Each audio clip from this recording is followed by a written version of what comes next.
തദ്ദേശ നിയമസഭാ തെരഞ്ഞെടുപ്പുകൾ അടുത്തിരിക്കെ LDFിനോട് ആഭിമുഖ്യം കാട്ടുകയാണ് സമുദായ സംഘടനകൾ. NSS ഒരിക്കലും സർക്കാരിനെ എതിർത്തിട്ടില്ലെന്നും വിമർശനങ്ങൾ സൃഷ്ടിപരമായിരുന്നുവെന്നും മന്ത്രി VN വാസവൻ പറഞ്ഞു.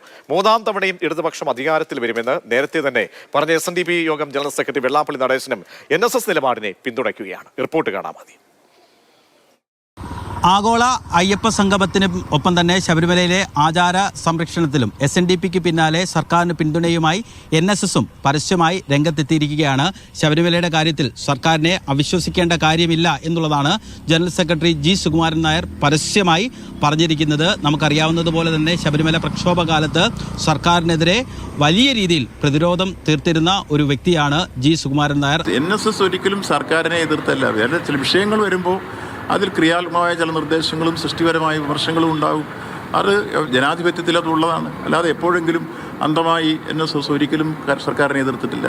NSSന്റെ നിലപാടിനെ പിന്തുണച്ച SNDP യോഗം ജനറൽ സെക്രട്ടറി വെള്ളാപ്പള്ളി നടേശനും രംഗത്തെത്തിയിരിക്കുകയാണ്. SNDP യോഗം ജനറൽ സെക്രട്ടറി NSS ജനറൽ സെക്രട്ടറിയുടെ വാക്കുകൾ ആവർത്തിക്കുകയും ചെയ്യുന്നുണ്ട്. BJPക്കും കോൺഗ്രസിനും ഈ വിഷയത്തിൽ കാര്യമായ യാതൊരുവിധമായ ആത്മാർത്ഥമായ യാതൊരു നിലപാടും ഉണ്ടായിരുന്നില്ല എന്നും SNDP യോഗം ജനറൽ സെക്രട്ടറിയും പറയുന്നു. ശബരിമലയുടെ കാര്യത്തിൽ സ്ത്രീ പ്രവേശനത്തെ സംബന്ധിച്ചിടത്തോളം NSS നേതൃത്വം ഇന്നത്തെ ഗവൺമെൻറ്റുമായിട്ട് എതിരായിരുന്നു.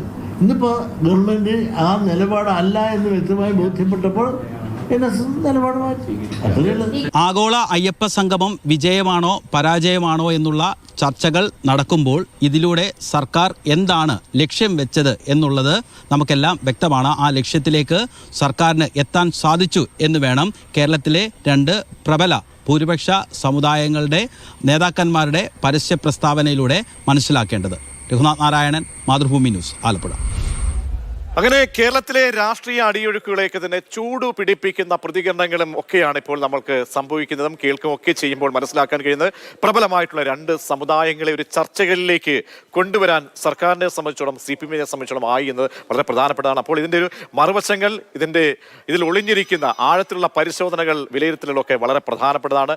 അഭിലാഷ് മോഹൻ ഡെസ്കിൽ നിന്ന്. അഭിലാഷ് എന്തായാലും ഈ സാധാരണ ഉച്ചവരെ വിഷയദാരിദ്ര്യം അനുഭവപ്പെട്ട് അഭിലാഷ് ഇങ്ങനെ വിഷയങ്ങൾക്ക് വേണ്ടിയൊക്കെ ഇങ്ങനെ പണിപ്പുരയിലിരുന്ന് ആലോചിക്കുന്ന കാണാൻ കഴിയുന്നു. പക്ഷേ ഇന്നിപ്പോൾ എനിക്കൊന്ന് ഉച്ചയ്ക്ക് മുമ്പ് വിഷയം ഏകദേശമൊക്കെ ആയിട്ടുണ്ടല്ലേ? തീർച്ചയായിട്ടും നിശ്ചയമായിട്ടും ഈ വിഷയം വളരെ പ്രധാനപ്പെട്ട രാഷ്ട്രീയ സവിശേഷതകളുള്ള വിഷയമാണ്. സ്വാഭാവികമായിട്ടും ഈ വിഷയമാണ് കേരളം ചർച്ച ചെയ്യുന്നത്. ഈ പറഞ്ഞ ഈ ശരിദൂരത്തിൽ അല്ലെങ്കിൽ ഒരു വിശ്വാസികൾക്ക് ഈ സർക്കാർ വിശ്വാസികൾക്കൊപ്പം എന്നൊരു നിലപാടിലേക്ക് NSS എത്തുമ്പോൾ NSSന്റെ ജനറൽ സെക്രട്ടറി സുകുമാരൻ നായരുടെ വാക്കുകളാണ് കേൾക്കുന്നത്.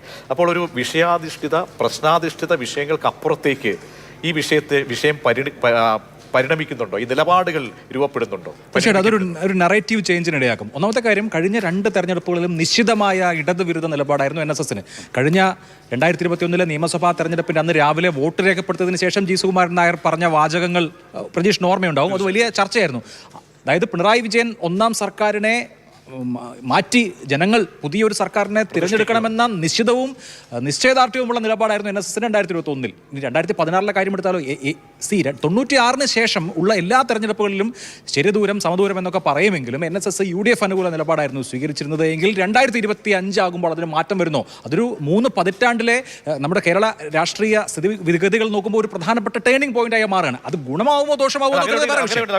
അയ്യപ്പ സംഗമം പരാജയപ്പെട്ടു എന്നൊക്കെ പറയുന്ന ഒരു നരേറ്റീവ്. അതിനപ്പുറത്തേക്ക് അങ്ങനെ അയ്യപ്പ സംഗമത്തിലൂടെ വലിയൊരു ചർച്ചയിലേക്ക് കൊണ്ടുവരാൻ, ഒരു സമുദായത്തെ അല്ലെങ്കിൽ ഒരു സമുദായത്തിന് മുന്നിലേക്ക് ഒരു ചർച്ച അവതരിപ്പിക്കാൻ ഈ സർക്കാരിനായിട്ടുണ്ട്. തീർച്ചയായിട്ടും അയ്യപ്പ സംഗമം എന്ന് പറയുന്നത് ഈ അവിടെ വന്ന കസേരയിൽ ആളിരുന്നോ അല്ലയോ എന്നുള്ളതിന് അപ്പുറത്ത് വിവിധ ഹിന്ദു സാമുദായിക സംഘടനകളുടെ, KPMS ആവട്ടെ, SNDP യോഗമാവട്ടെ, NSS ആവട്ടെ, ഈ വിവിധ ഹിന്ദു സാമുദായിക സംഘടനകളുടെ ഒരു റാലിയിങ് പോയിന്റായി ആ ഇവന്റ് മാറുകയും അത് ഗവൺമെന്റിന് അനുഗുണമായ ഒരു പ്രതീതി ഉണ്ടാക്കാൻ ഇടയാക്കുകയും ചെയ്തിട്ടുണ്ട്. എന്ന് കരുതി ഇതൊക്കെ വോട്ടായി ട്രാൻസ്ലേറ്റ് ചെയ്യുമ്പോൾ ഒന്നും നമുക്ക് പറയാൻ പറ്റില്ല. രാജീവേട്ടൻ പറഞ്ഞതുപോലെ തന്നെ ഈ സമുദായ സംഘടനകൾ അല്ലെങ്കിൽ അവിടെ പെരുന്നയിൽ നിന്നൊരു ആഹ്വാനമോ അല്ലെങ്കിൽ അവിടെ നിന്ന് ഒരു പ്രമേയം പാസ്സാക്കിക്കൊണ്ടോ അല്ലെങ്കിൽ ഇവിടെ കണിച്ചുകുളങ്ങരയിൽ നിന്ന് വെള്ളാപ്പള്ളി എന്തെങ്കിലും പറഞ്ഞുകൊണ്ടോ ഒന്നും അവിടുത്തെ ജനങ്ങൾ, കാരണം ഇത് വരാൻ പോകുന്നതാണ് തദ്ദേശ തെരഞ്ഞെടുപ്പാണ് ആദ്യത്തെ, അവിടേക്ക് നമ്മൾ പറഞ്ഞ പോലെ പ്രാദേശികമായിട്ടുള്ള ഒരുപാട് വികാരങ്ങളുണ്ട്. അപ്പോൾ അതിനപ്പുറത്തേക്കൊരു സർക്കാരിനെ സംബന്ധിച്ചുള്ള ഒരു പോസിറ്റീവ് ഫാക്ടേഴ്സ് എന്താണ് ഈ ചർച്ചകളിലൂടെ ഉണ്ടാകുന്നത്? അല്ല, ഇത് അതായത് മൂന്നാം ഭരണം വരുന്നു എന്ന ഒരു പ്രതീതി ഉണ്ടാക്കാൻ, അതല്ലെങ്കിൽ സർക്കാരിൽ സമുദായ സംഘടനകളും മറ്റുമൊക്കെ ഹാപ്പിയാണ്, നെഗറ്റീവ്സ് കുറവാണെന്നൊരു പ്രതീതി ഉണ്ടാക്കാൻ ഇത് ഇടയാക്കും. പക്ഷേ ജനങ്ങൾ അവരുടെ ജീവിതാനുഭവങ്ങളുടെ അടിസ്ഥാനത്തിലായിരിക്കും വോട്ട് ചെയ്യുന്നത്. അതെന്താണെന്ന് നമുക്കിപ്പോൾ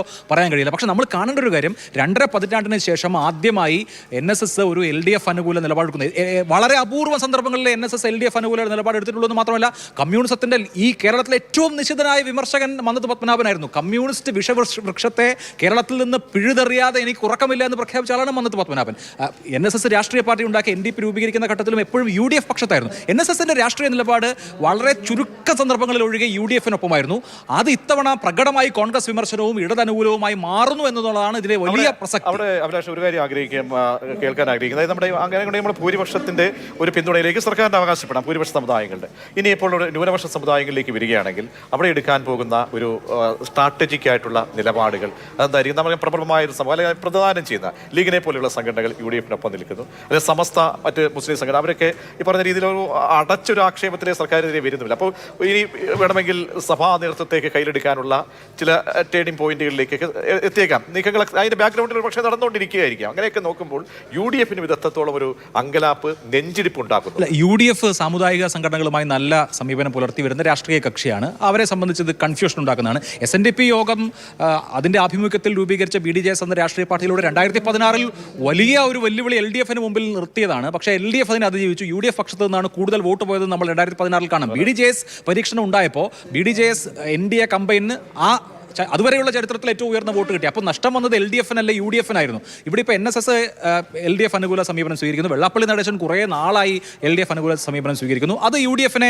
ഒരർത്ഥത്തിൽ വറി ചെയ്യുന്ന ഒരു ഘടകമാണ്. ന്യൂനപക്ഷ പാർട്ടികൾ അല്ലെങ്കിൽ ന്യൂനപക്ഷ ഘടകങ്ങൾ എടുക്കുമ്പോൾ ചരിത്രപരമായി തന്നെ കേരളത്തിലെ ന്യൂനപക്ഷ ബഹുഭൂരിപക്ഷത്തിന്റെ പിന്തുണ, ന്യൂനപക്ഷങ്ങളിലെ ബഹുഭൂരിപക്ഷത്തിന്റെ പിന്തുണ UDFനാണ്. ഇവൻ LDF തുടർച്ചയായി ജയിച്ചു വന്ന 2 നിയമസഭാ തെരഞ്ഞെടുപ്പുകൾ എടുത്താൽ CSDSന്റെ കണക്കനുസരിച്ച് 70% ന്യൂനപക്ഷ വോട്ടുകളും LDF തുടർച്ചയായി ജയിച്ച തെരഞ്ഞെടുപ്പുകളിൽ പോലും UDFനാണ് കിട്ടിയിട്ടുള്ളത്. മുസ്ലിം ലീഗ് എന്ന വലിയ പാർട്ടിയുടെ സാന്നിധ്യം UDFനെ സംബന്ധിച്ചുണ്ട്. ഇത്തവണ സാമുദായിക ഇപ്പോൾ കഴിഞ്ഞ ലോക്സഭാ തെരഞ്ഞെടുപ്പിൽ സമസ്തയിലെ ഒരു വിഭാഗത്തെ അണിനിരത്തി ഒരു ശ്രമം നടത്തിയെങ്കിലും അത് ഫലവത്തായത് കണ്ടിട്ടില്ല. അപ്പോൾ ന്യൂനപക്ഷ വോട്ടുകൾ, മുസ്ലിം ന്യൂനപക്ഷ വോട്ടുകൾ വരുന്ന തെരഞ്ഞെടുപ്പിൽ LDFനെ സംബന്ധിച്ച് അവരുടെ പാർട്ടിയോട് അനുഭാവമുള്ള വോട്ടുകൾ കിട്ടുക എന്നുള്ളതിനപ്പുറത്ത് പൊതു വോട്ടുകൾ കിട്ടാനുള്ള സാധ്യത തുലവും തുച്ഛമാണ്, പരിമിതമാണ് എന്ന ഘടകം അവിടെ നിൽക്കുന്നു. ക്രിസ്ത്യൻ വോട്ടുകളെ സംബന്ധിച്ച് നോക്കുകയാണെങ്കിൽ കേരള കോൺഗ്രസിന്റെ LDF പ്രവേശം LDFന് ഒരു തരത്തിൽ കുറച്ചുകൂടി കൂടുതൽ വോട്ട് കിട്ടുന്ന ഒരു അവസ്ഥയിലേക്ക് എത്തിയിട്ടുണ്ടെങ്കിൽ പോലും ക്രിസ്ത്യൻ ന്യൂനപക്ഷവും ഇപ്പോൾ വിമോചന സമരകാലം തൊട്ട് ഇങ്ങോട്ട് എടുത്തു കഴിഞ്ഞാൽ കോൺഗ്രസിനോട് ചേർന്ന് നിൽക്കുന്ന ഒരു സമീപനമാണ് എടുക്കുക. യഥാർത്ഥത്തിൽ LDFന്റെ ഇപ്പോൾ CPM നമ്മൾ കുറച്ചുകൂടി സ്ട്രൈറ്റ് ആയിട്ട് പറഞ്ഞാൽ CPMന്റെ ശക്തി സ്രോതസ് എന്ന് പറയുന്നത് പിന്നാക്കക്കാരും അല്ലെങ്കിൽ ദലിതരും ഒക്കെ ആയിട്ടുള്ള ഹിന്ദു ജനവിഭാഗങ്ങളിൽ നിന്നുള്ള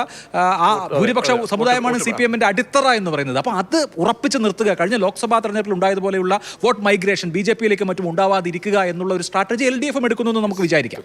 തീർച്ചയായും വളരെ പ്രധാനപ്പെട്ട ഒരു പ്രതികരണമാണ് ചങ്ങനാശ്ശേരിയിൽ നിന്ന് വന്നത്. അപ്പോൾ അതിനെ പിന്തുണച്ചുകൊണ്ട് വെള്ളാപ്പള്ളിയുടെ ഭാഗത്തുനിന്നുള്ള പ്രതികരണവും വന്ന് 2 പ്രധാനപ്പെട്ട പ്രതികരണങ്ങൾ രാഷ്ട്രീയ കേരളത്തെ സംബന്ധിച്ചും പ്രബലമായ 2 സമുദായങ്ങളിൽ നിന്നുണ്ടായ പ്രതികരണങ്ങളാണ്. അതിനെ പിൻപറ്റിയുള്ള ചർച്ചകളാണ് ഈ ദിവസം പരിണമിച്ചുകൊണ്ടേയിരിക്കുന്നത്.